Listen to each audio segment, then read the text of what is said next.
The Matrix is one of the greatest metaphors ever. Machines invented to make human life easier end up enslaving humanity. This is the most common theme in dystopian science fiction. Why is this fear so universal, so compelling? Is it because we really believe that our toaster and our notebook will end up as our mechanical overlords? Of course not. This is not a future that we fear, but a past that we are already living.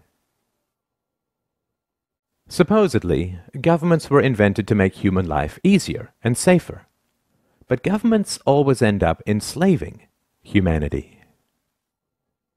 That which we create to, quote, serve us, ends up ruling us. The US government, by and for the people, now imprisons millions, takes half the national income by force, overregulates, punishes, tortures, slaughters foreigners, invades countries, overthrows governments, imposes 700 imperialistic bases overseas, inflates the currency, and crushes future generations with massive debts. That which we create to serve us ends up ruling us. The problem with the state as servant thesis is that it is historically completely false, both empirically and logically. The idea that states were voluntarily invented by citizens to enhance their own security is utterly untrue. Before governments in tribal times, human beings could only produce what they consumed. There was no excess production of food or other resources. Thus there was no point owning slaves, because the slave could not produce any excess that could be stolen by the master. If a horse pulling a plow can only produce enough additional food to feed the horse, there's no point hunting, capturing, and breaking in a horse. However, when agricultural improvements allowed for the creation of excess crops, suddenly it became highly advantageous to own human beings. When cows began to provide excess milk and meat, owning cows became worthwhile. The earliest governments and empires were in fact a ruling class of slave hunters who understood that because human beings could produce more than they consumed, they were worth hunting, capturing, breaking in, and owning.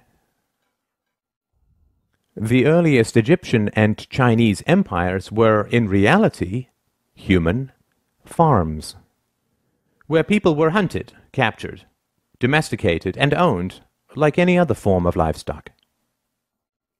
Due to technological and methodological improvements, the slaves produced enough excess that the labor involved in capturing and keeping them represented only a small subset of their total productivity.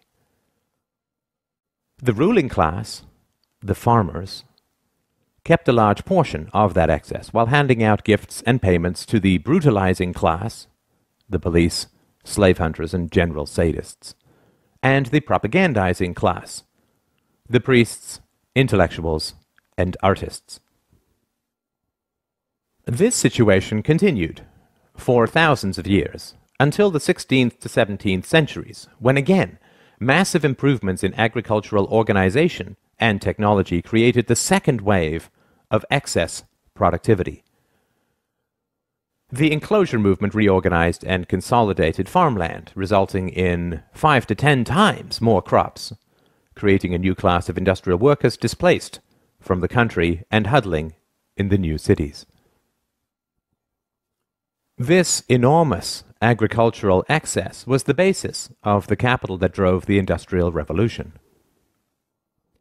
The Industrial Revolution did not arise because the ruling class wanted to free their serfs, but rather because they realized how additional, quote, liberties could make their livestock astoundingly more productive. When cows are placed in very confining stalls, they beat their heads against the walls, resulting in injuries and infections. Thus, farmers now give them more room, not because they want to set their cows free, but rather because they want greater productivity and lower costs. The next stop after free range is not freedom. The rise of state capitalism in the 19th century was actually the rise of free-range serfdom. Additional liberties were granted to the human livestock not with the goal of setting them free, but rather with the goal of increasing their productivity. Of course, intellectuals, artists, and priests were, and are, well paid to conceal this reality. The great problem of modern human livestock ownership is the challenge of enthusiasm. State capitalism only works when the entrepreneurial spirit drives creativity and productivity in the economy. However, excess productivity always creates a larger state and swells the ruling classes and their dependents, which eats into the motivation for additional productivity. Taxes and regulations rise, state debt, future farming, increases, and living standards slow and decay. Depression and despair begin to spread as the reality of being owned sets in for the general population. The solution to this is additional propaganda, antidepressant medications, superstition, wars, moral campaigns of every kind, the creation of, quote, enemies, the inculcation of patriotism, collective fears, paranoia about outsiders and immigrants, and so on. It is essential to understand the reality of the world. When you look at a map of the world, you are not looking at countries, but farms. You are allowed certain liberties, limited property ownership, movement rights, freedom of association and occupation, not because your government approves of these rights in principle, since it constantly violates them, but rather because free-range livestock is so much cheaper to own and so much more productive. It is important to understand the reality of ideologies. State capitalism, socialism, communism, fascism, democracy.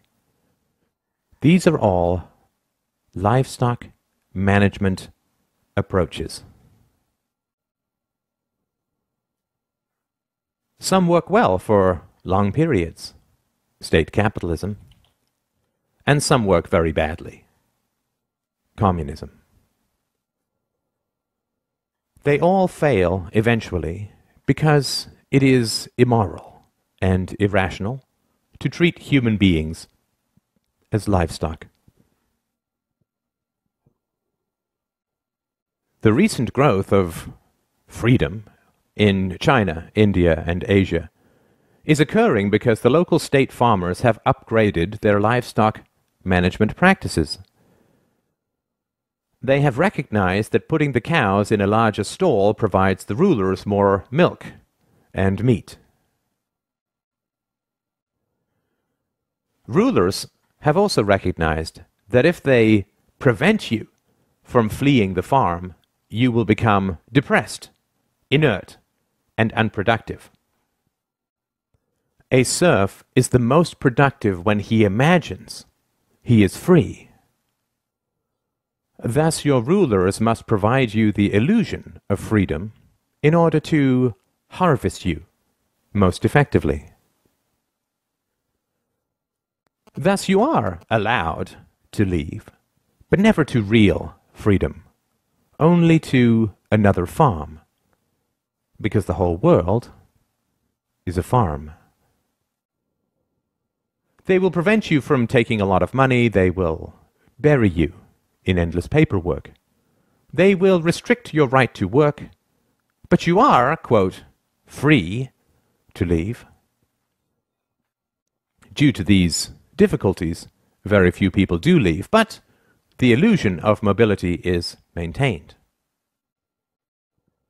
If only 1 out of 1,000 cows escapes, but the illusion of escaping significantly raises the productivity for the remaining 999, it remains a net gain for the farmer. You are also kept on the farm through licensing.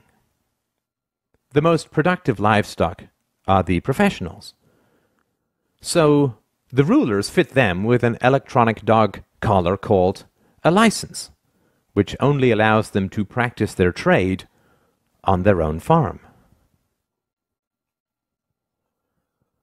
To further create the illusion of freedom, in certain farms the livestock are allowed to choose between a few farmers that the investors present. At best, they are given minor choices in how they are managed. They are never given the choice to shut down the farm and be truly free.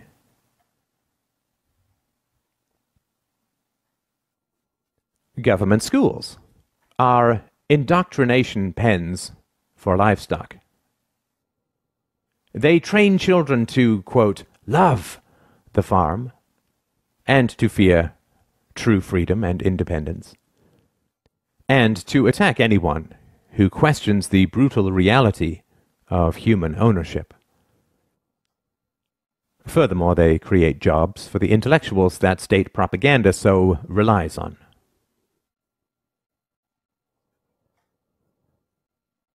The ridiculous contradictions of statism, like religion, can only be sustained through endless propaganda inflicted upon helpless children. The idea that democracy and some sort of social contract justifies the brutal exercise of violent power over billions is patently ridiculous. If you say to a slave that his ancestors, quote, chose slavery, and therefore he is bound by their decisions, he will simply say, if slavery is a choice, then I choose not to be a slave. This is the most frightening statement for the ruling classes, which is why they train their slaves to attack anyone who dares speak it. Statism is not a philosophy. Statism does not originate from historical evidence or rational principles. Statism is an ex post facto justification for human ownership. Statism is an excuse for violence.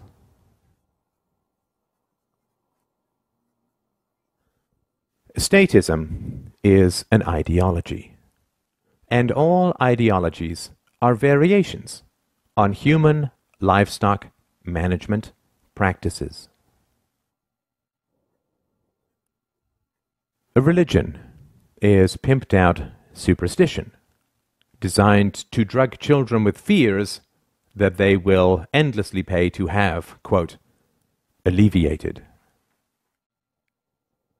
Nationalism is pimped out bigotry, designed to provoke a Stockholm syndrome in the livestock. The opposite of superstition is not another superstition, but the truth. The opposite of ideology is not a different ideology, but clear evidence and rational principles. The opposite of superstition and ideology, of statism, is philosophy. Reason and courage will set us free.